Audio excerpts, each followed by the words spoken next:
Hello and welcome to this week's episode of About Abortion. Today's a bit different. We're going to be hearing a conversation between my colleague at CBR UK, Christian Hacking, and a gentleman called James Evans, who's been engaged in researching some of the latest studies looking into so-called fetal pain, the question of whether babies feel pain during abortion. Now, today is a difficult episode to listen to. It's pretty harrowing stuff, but it's important we engage on this. And so I commend this conversation to you. Let me just flag a couple of reasons why. We live in a country here in the UK that is really drenched in moralizing conceit. We're very happy to look over the oceans to other nations and look down on them for example, having capital punishment for various things. The reality is we're sentencing some 550 babies to death every single day. Totally innocent children, of course. But here's the thing, we're treating them even worse than criminals on death row. And I mean that with quite some degree of specificity, because criminals on death row, for example, in the States, are given this substance you're going to hear about in this episode today, extremely painful substance that brings about death through essentially a heart attack. But the difference is this, criminals on death row are given painkillers in advance. Babies in the womb are not. Or at least not always here in the UK. Sometimes they are, sometimes they aren't. And the most recent research is showing with increasing clarity, babies do feel pain in the womb. Now, why does this matter? Of course, abortion would still be wrong even if they didn't feel pain. If I killed someone with carbon monoxide, it's still wrong. But this does matter. This is part of the story. This is an element of the injustice that needs to be heard and seen. It shows us even more just how urgent it is that this injustice needs to stop. Babies are not just being killed, they're being tortured to death. I hope this episode will impress upon you the urgency of this cause and encourage you to share this with more people, get your church talking about this, get active, because this injustice carries on as long as we allow it to. Secondly, I hope that this will, we hear sometimes about things restoring people's faith in humanity. I hope this does the opposite. I hope this episode destroys your faith in humanity and shows you the depravity of the human heart, what it is we're prepared to do, not just kill babies, but torture them to death and not even do the least, which is to give them pain relief. So I hope this impresses on you just the depravity of humanity and just how much we need a savior. We need a gospel that is God saving us. We can't save ourselves. And thirdly, I want this episode really to enthuse you and excite you, because as this research comes to light, there is a wonderful opportunity here to conduct an education campaign in our nation to show the humanity of the unborn child in a whole new way. Because if these babies feel pain, it's just another example of it's a detail that really helps us to appreciate, wow, these really are living human beings. And it's something that people in our nation are going to be able to see as a characteristic of being fully alive and fully human. So there's an opportunity here to get people to take a fresh look, not just at fetal pain, but at the humanity of the unborn child as a whole.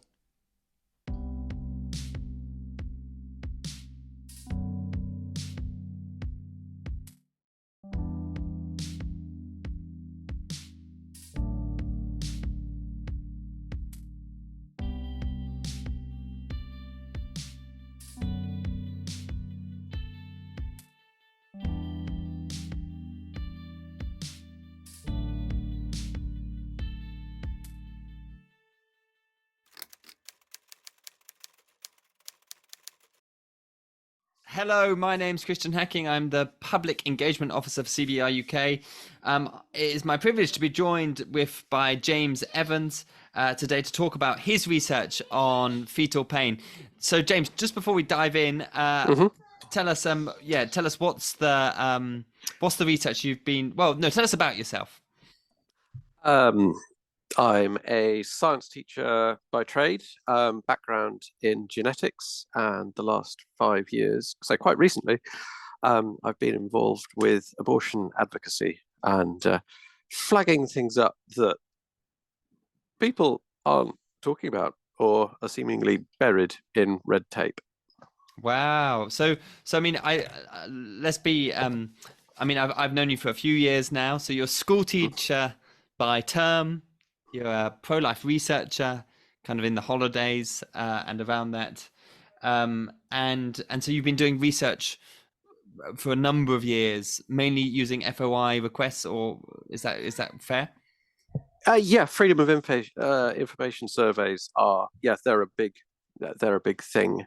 Another big thing was doing the APPG fetal pain inquiry. I was asked to be the coordinator for that. And what year was that? Oh, that was published in 2020, March 2020, when that came out. And so this is all-party pro-life parliamentary group on fetal pain. Yes. Okay.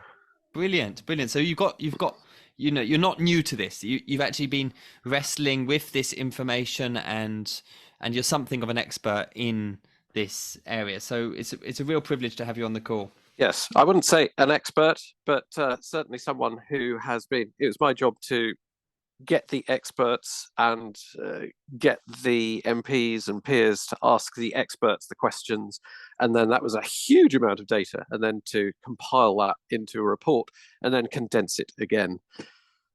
Okay, but that's helpful. Anyway, so that's really helpful. Okay, so tell us.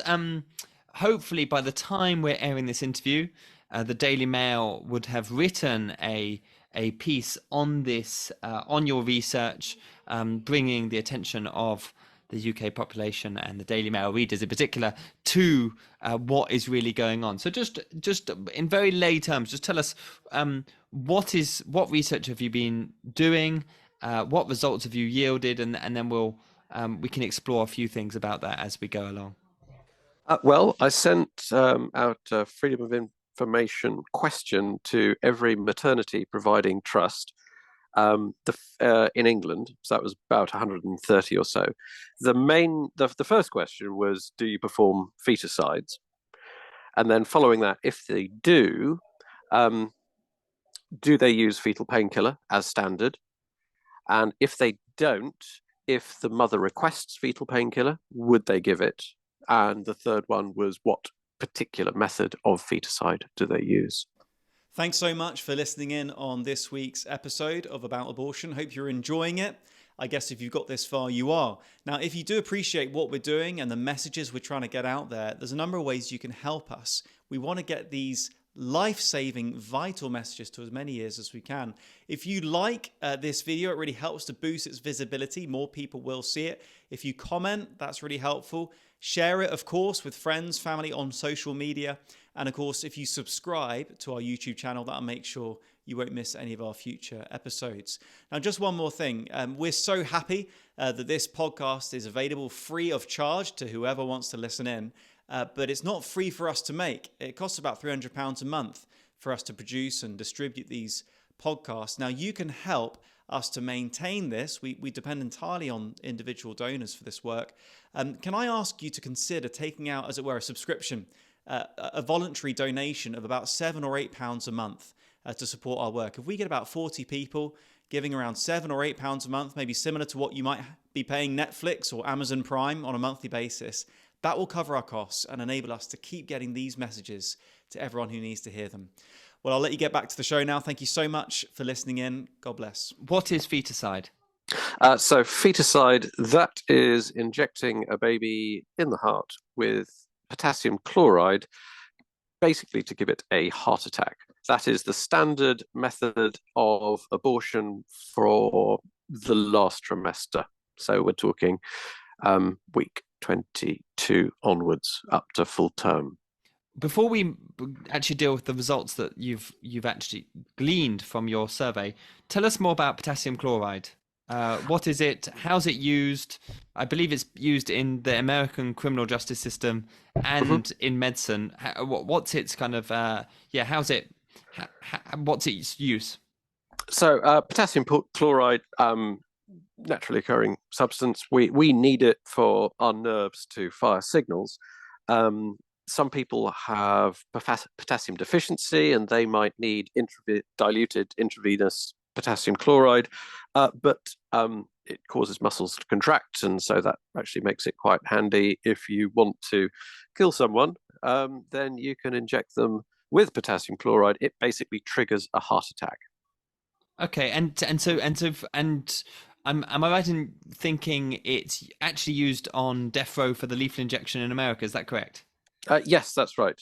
So, got a quote from the BBC somewhere about what effect that has on a patient if they, well, normally on death row, they're meant to sedate the person first, but sometimes that doesn't happen or it hasn't happened, and so there are people who can describe what's actually happened to them.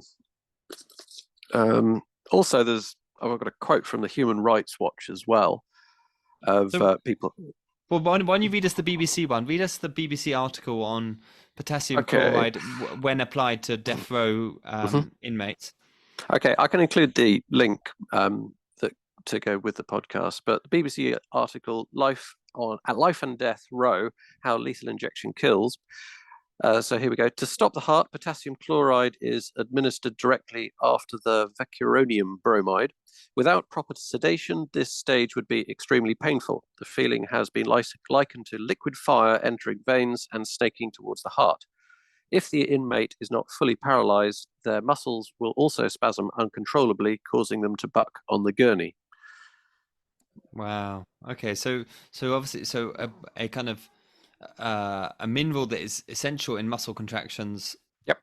Causes a burning sensation, causes all your muscles to contract, and then presumably makes the heart contract, causing cardiac arrest too. Is that correct? Yeah. Yes. And okay, so that's its use on death row. How's it used in medicine, and in what dilutions? Yes. So intravenously,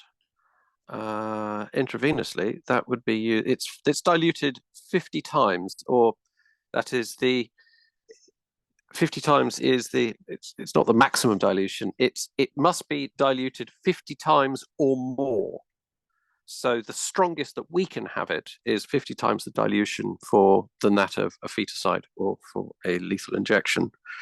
But this isn't. I wouldn't class this as research. This is just Googling. If you type in potassium chloride into Google and what patients say, then this is the kind of thing that comes up. And so, just to pause, is this international patients or UK patients, or what kinds of patients are these? Oh, these would be from the spelling, because I've seen they used a couple of Z's in agonizing. They use so I'm assuming that this is an American website. Okay. But in the UK, it's they do use the potassium chloride on the NHS for adult patients, and it's also on the NHS never event list for a miss injection of it. You know, it's the wrong concentration into an adult. They would hit a massive legal case if that happened, because the person would be very likely to sue because of what the person would experience. So I've got a list of condensed quotes from adult patients who receive potassium chloride IV and their experiences about it. Well, please read some. Please read them out. Okay. Well, do press stop. These are individual quotes. So, immediate intense burning and pain and begged her to stop. Liquid fire. It felt like hell tunneling through my vein. Agonizing pain. It felt like a swarm of fire ants eating my arm. A hot poker off the fire touched my arm. Torture. I was in extreme pain. The burning was excruciatingly painful. This stuff burns, in capitals. My hand was on fire. I literally started screaming. It just burned. Hot fire running through my veins. OMG, this is so, in capitals, painful. It was excruciating, and it felt like my entire bone was splitting. Worst, in capitals, pains I have ever felt. And I just got these from page 1 of patient experiences of this. So this is not a compilation of the worst experiences of potassium chloride in medicine. This is just page 1 search. That was page 1, and there were a number of pages of potassium patient feedback, and also those are adults, and that is 50 times diluted. Yeah. Than what the standard practice is in the UK. Yeah. If we were in France, though, according to French guidelines from 2008, they would have fetal painkiller. We are more than 20 years behind France. Interesting. And France has been doing that for years before that. That's just the current edition. And And there is one final use of potassium chloride that I've come across in my research, and that is in the use of euthanizing animals. And I believe the American Veterinary Association says you shouldn't be using this without anesthetic before euthanizing, before kind of putting down an animal. Yes. Human Rights Watch quote the American Veterinary Association, I think Oh, they're do called. they? Yeah. Okay. Yes. Yeah. The Human Rights Watch. They quote their own rules on that. Yeah. Okay, you're giving us a kind of a compelling and a kind of horrendous um, kind of review of potassium chloride. It's a drug used to kill inmates in death row, but always with anesthetic because it's described to be too painful. When it's diluted 50 times in medical use for people who have potassium deficiency, it's often excruciatingly painful to receive it, even in positive outcome medical treatment, and also has various restrictions on it with use with animals. Are you telling me that it is still used today for babies in the United Kingdom as the way to kill a baby in the womb? Kind of. Yes. Yeah. Yes, it is the standard. It is the standard practice. And That's 1,300 per year in England and Wales, and that is 4 a day. 4 a day. So it is 4. And these babies that are receiving this stuff into their heart or into the umbilical cord, I mean, do we know anything about them? Are these all disabled babies? Why are they being killed in this way? Well, for weeks 22 and 23, there are quite high numbers there, and I suspect those are high because they're nearing the abortion legal limit for any grounds, basically. Yeah. So that and then the numbers drop off as soon as you hit week 24. Excuse me. And then from week 24 onwards, the numbers are lower, and those numbers, they would be, generally speaking, because of a disability. We're talking Down syndrome, let's say, detected, and there are other examples that we're familiar with that are treatable, such as cleft palate and club foot, that kind of thing. So yes, we this is what we do with babies that we've found a disability. Yeah. And this is how they're treated. The ones before that would be could be social grounds. Wow. Okay, so around 1,000 babies a year are being killed with potassium chloride, which in medical speech is known as Ferticide. Yeah. Tell us about your research. What did your research discover about how many of those babies are getting painkillers before being injected with this stuff? So 76% of the trusts who perform feticides, they either give it as standard, or if the mother asks for it, they will give it. And I've written 14% do not, but actually it's 14% of the trusts either said they don't, or they didn't actually answer the question. Okay. So it would actually be more accurate to say that 4% said no, they don't give, because actually it's only one NHS trust who said overtly that if the mother asks, they still would not give fetal painkiller. That was just one trust. That was Shrewsbury and Telford. Another trust. Is that the same Shrewsbury and Telford that had the big midwifery scandal? Yeah, absolutely. How interesting. Yes, they were the one trust that said no. There were 3 that ignored the question, and so I classed them in the survey as no. Yeah. Because they didn't respond to that, and one was the Oxford one, which was worrying. But we can come on to that. Sorry, I interrupted your question. No. What did the Oxford one say?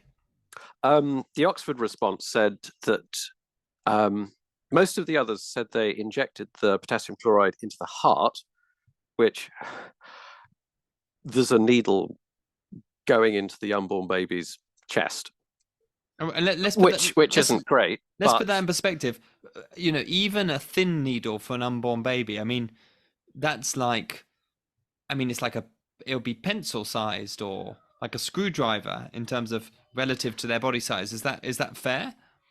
Yes, and there's another link I'll put on the website. It's a radiologist called Dr. George, and he was watching this happen on the screen in front of him, and his testimony came up in the APPG inquiry of. So it's a radiologist watching this happen, and there are twins. It's called a selective reduction. The parents, for their reasons, they wanted to reduce the number of, they wanted to reduce one of their twins, and so it's the radiologist describing the baby's, the needle attempts to go into one, and the baby sort of reacts to it, and the needle doesn't go in, and so the person with the needle attempts to do that on the other one, and so this needle, the needle doesn't go straight in or anything. It's it's got to go through the sternum, through the rib cage.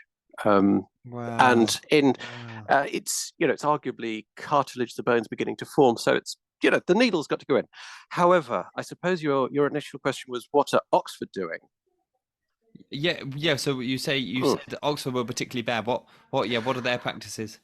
Okay, so instead of injecting the heart with the potassium chloride, so the needle going in and then the potassium chloride going in, and we remember how the adults felt with diluted that into their heart. The only possible merciful thing about the heart is you've got that excruciating pain for a matter of seconds. We don't know how long that takes, but that's the only merciful thing about a crucifixion, is at some point it stops. But for Oxford, they inject the potassium chloride into the umbilical vein, and so into the umbilical cord, so it goes through the vein, and then the baby wouldn't feel it until it reaches its belly button. Then it's in its belly, and then the route that would take is that liquid fire snaking through its veins. The potassium chloride has to go first of all to the liver, and then after the liver, some of that would then go back to, after the liver, then to the heart, and then that would finally reach the heart and almost mercifully, arguably, end that, end that pain. And also, this little one's, their muscles will be twitching and cramping, and we know what cramp feels like, but wow. So lots of us who've, on a badminton court or squash or whatever, you've got cramp in one calf, and it's absolutely excruciating. You were talking about cramping over your whole body, wherever there's blood vessels, and then plus the burning sensation, plus cardiac arrest. Yes. Yeah. And this is seen as kind of, compassionate care of late-term babies or disabled babies. But I guess the opposition at this stage would say, well, yes, they wiggle about on an ultrasound. Yes, they respond to stimuli. Potentially, they may concede that. But they would say that they don't feel pain at that stage. Is that correct? You've got a spectrum. You've got the real hardliners. The real hardliners would say that a toddler who age 2 or whatever, who can't put into words their pain, they would say that toddler doesn't feel pain. Are these people actually in academia? Are these people of influence that? Very, with a remarkable amount of influence, because they're saying what. If you want to push abortion and encourage it and not have any barriers at all, then that is the expert that you would want. Wow. And is that a British academic, American academic? So who's making these kinds of arguments? Can you name them? There's Maria Fitzgerald. She's quite a hard liner. Although there is another one, Dr. Stuart Derbyshire.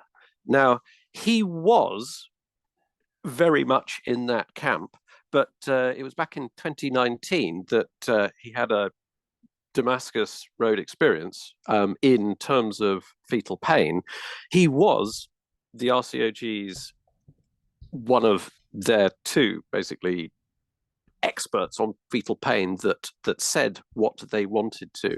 But then he published, it was amazing. It was a 180-degree turn on, actually, they might feel pain. I do have some. So Stuart Derbyshire, what's his profession? What's his kind of clinical title? Oh, I'm just off the top of my head, I'd say neurologist. Yeah, I'd go for neurologist. Okay, so he's a UK-based neurologist, and I'm right in thinking he was. Oh, sorry, not UK-based. He's actually, at the moment, he's in Singapore.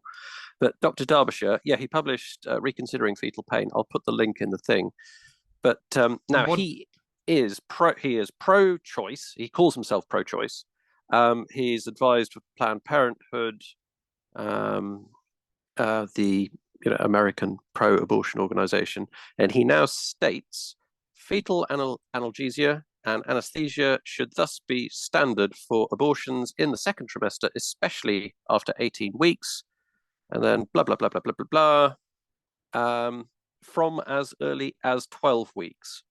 But I'll put the quote, the link in the thing. Okay, so this is very important. So this guy, Stuart Derbyshire, he's a neurologist. He was very involved in the RCOG, that's the Royal College of Obstetrician Gynecologists, their 2010 paper on fetal awareness. Absolutely. In the 1990s, through the early, in about the 20, he was their person that they would wheel out to say what they wanted. Okay, so and just remind me. So the 2010 RCOG fetal awareness paper or review, what did that conclude as to when unborn babies start feeling? Well, there were two things from the nervous system being connected. They said that earlier than 24 weeks is impossible, which I don't want to go on to why that is. Well, they didn't substantiate it, but anyway, I don't want to go on that sidetrack.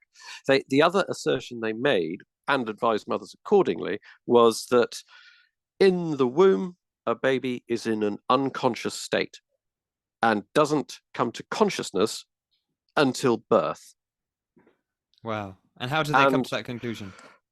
They based that on, in their words, good increasing evidence, but actually it was a 1985 paper investigating reducing oxygen going to fetal sheep. And hence the RCOG paper 2010 on fetal pain. It was controversial, but the thing is, because the Department of Health has given the authority to the RCOG to do abortion guidelines, they run the abortion industry, the RCOG. And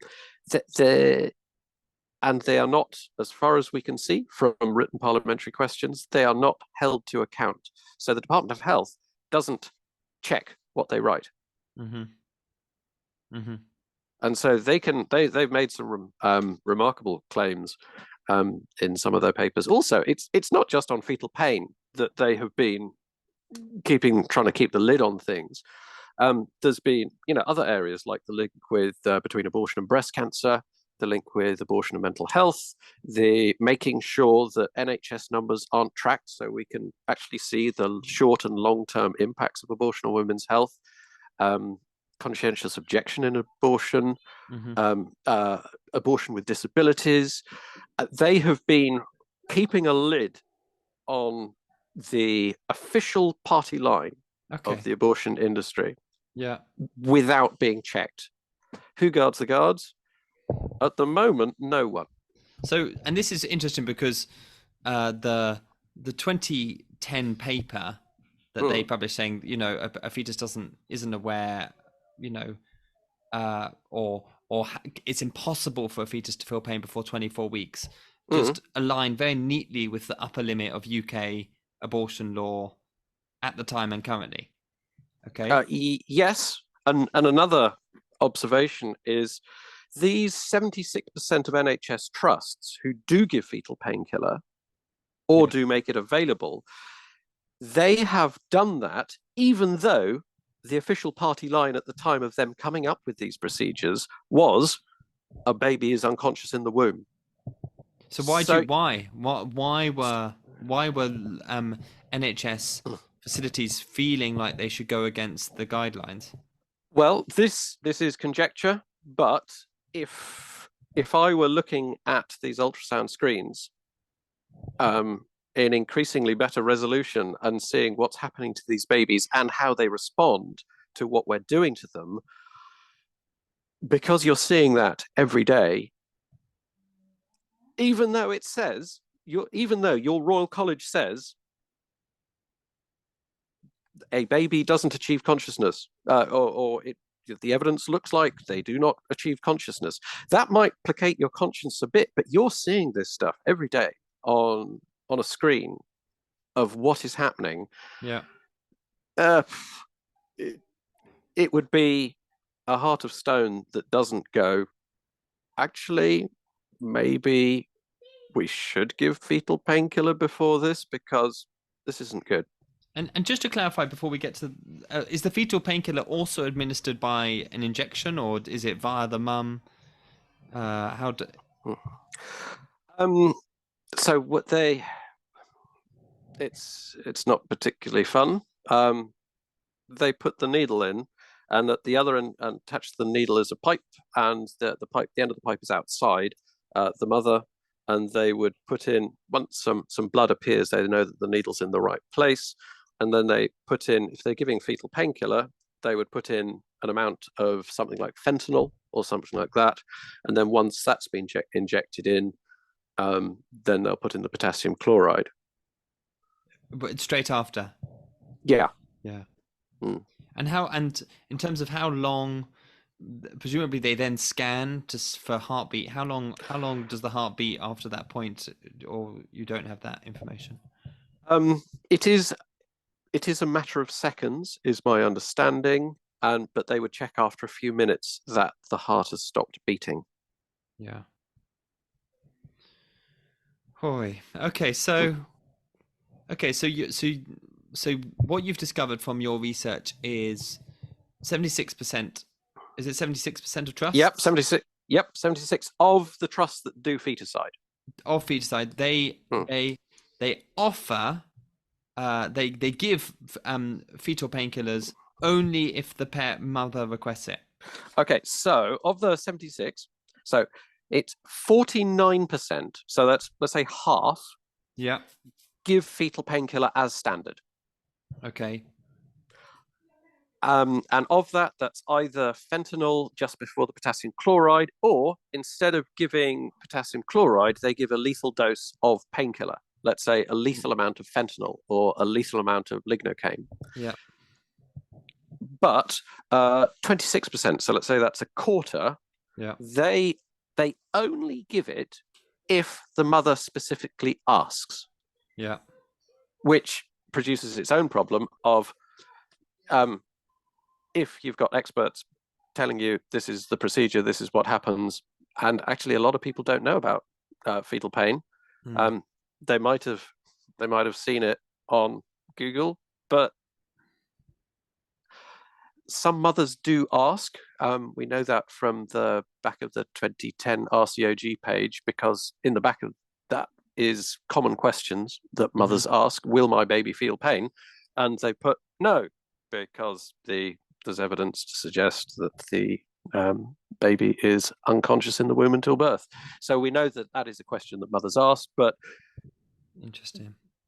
Yes, it's hard to say what proportion do ask. And actually from the questions, a couple of trusts did specifically say that they have never been asked this.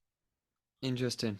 Okay, so it's clearly a huge blind spot. So Now, half do, a quarter it's optional. do if asked, and the remaining quarter, that was either other Yeah. or the nose. Yeah. The nose Or being Shrewsbury and Oxford. yes, and 3 that didn't actually answer. Yeah. They just ignored that particular question.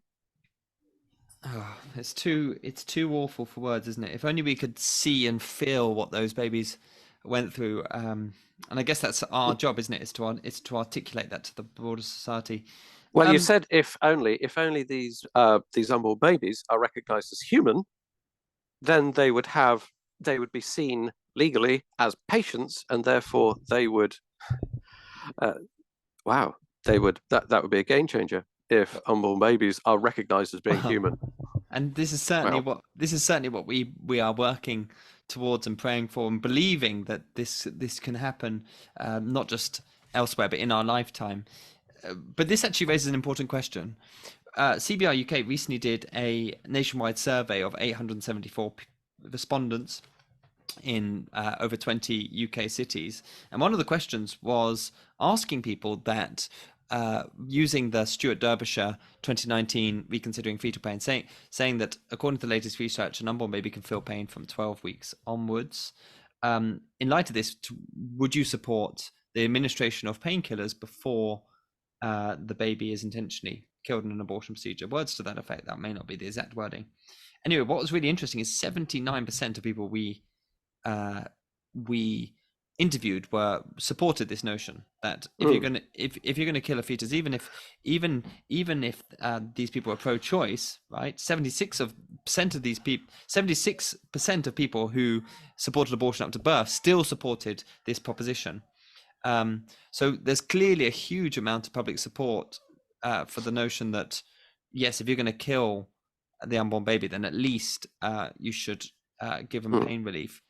Just out of curiosity, of the 79% yes, did you have a proportion of don't knows and proportion of knows? There's a few. It was a slow. It would be 2 to 5% of people saying kind of don't know, prefer not to say, or I have no issue with this. But I mean, the survey is out on the 30th of March, so you can check out the data then when it comes out.